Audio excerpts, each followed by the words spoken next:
For our final moments of the year 2020, we are now sitting with the man himself, Ethan Rosario, a man whose modern innovation to the handjob crowned him with a vote of 10,764,522,812 to 2, the most influential person of 2020. The two who did not vote for Ethan were Donald Trump, who voted for himself, and an 18-month-old child who drew a picture of this horse on his ballot.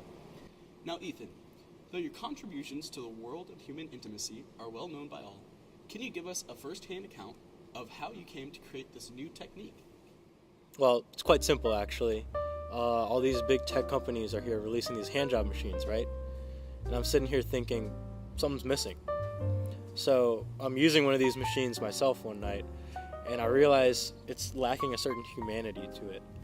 And I realize that the handjob requires one key element, your hand.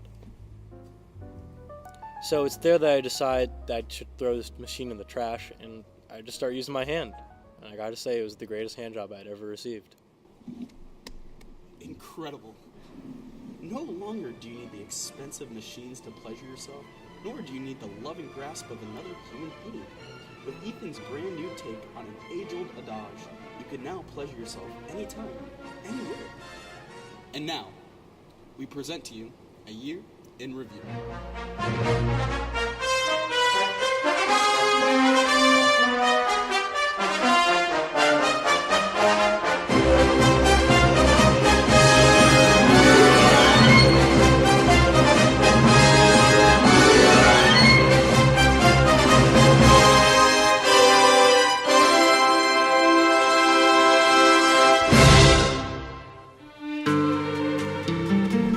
2020 marked the end of the meme era. In April of this year, the funniest meme of all time was created, ridding us of the need to create any more. Foot was universally well received among children, adults, and the elderly alike, making it the most accessible meme of our time. Foot? Well, that's the last meme. It's a good one. I remember when it came out a few months ago, because I posted a new photo of me and my band, and all the comments were just Foot, and I didn't know what happened, but it was the end of an era.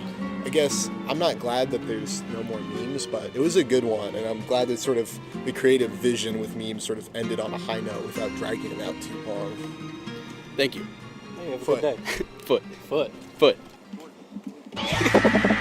Cinema buffs rejoice this year as a number of sublime, incredible films were released in theaters. Who could forget Step Brothers 2, the hit comedy where John C. Reilly and Will Ferrell hit each other with bats until they bled? Or Bird Box 3, the incredible story in which all of humanity is forced to cover their noses so that they cannot smell an evil presence. And let's also not forget Crab. Of course, that's a real good one.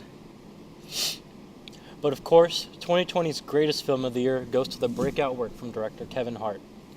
Check Please is a harrowing tale of a man who's sitting in a restaurant and you're sitting there and he's in a hurry and he's trying to get a check, but the waiter, he just isn't showing up, and the waiter is nowhere to be found.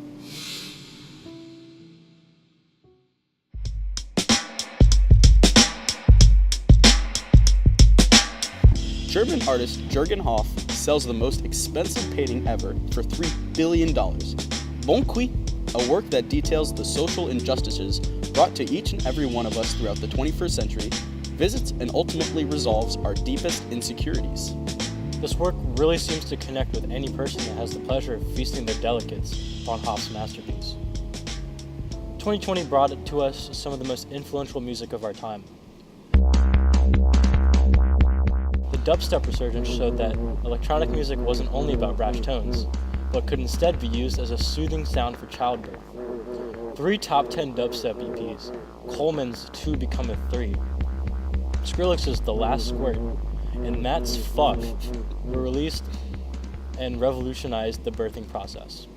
However, nobody could have ever been prepared for the masterpiece that was the soundtrack for Crack. Tirar o bichão do mangue, né? Ó, brabo.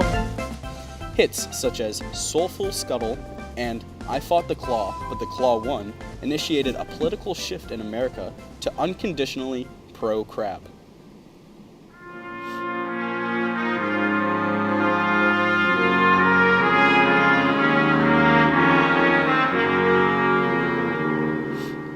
'20 was the first year where no candidate won the presidency. The candidates were Al Gore, 3 kids in a trench coat, and a copy of Monopoly with half the pieces missing.